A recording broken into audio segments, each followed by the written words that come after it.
Les marchés boursiers sont à la recherche d'un second souffle depuis le mois d'août et septembre a de nouveau été l'un des plus faibles mois de l'année. La hausse des taux d'intérêt a été le catalyseur de l'accès de faiblesse des marchés financiers. Par exemple, les taux d'intérêt à 10 ans sont remontés à leur plus haut niveau depuis 12 ans en Europe et même depuis 15 ans aux États-Unis. Dans le contexte actuel où l'inflation est en baisse mais reste très tenace, les banques centrales devront maintenir les taux d'intérêt à des niveaux élevés pendant une période prolongée.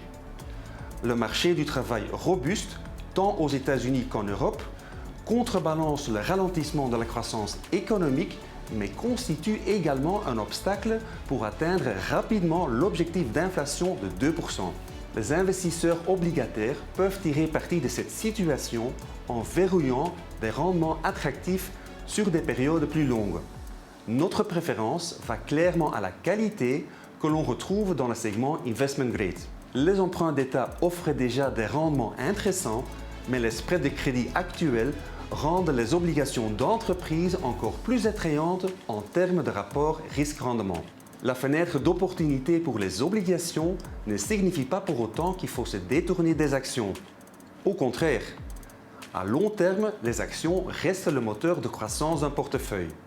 C'est pourquoi il est important de rester investi en actions. Nous voyons un potentiel de hausse limité pour les actions pour les 12 prochains mois.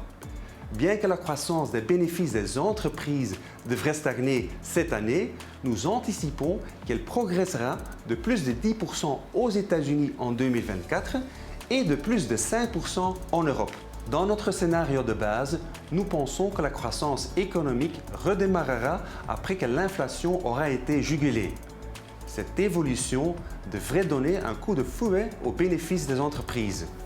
Par ailleurs, nous restons bien entendu à l'affût des opportunités d'achat en cas de baisse des cours. Sur le plan régional, le marché boursier américain peut se montrer robuste à court terme dans un contexte de ralentissement de la croissance.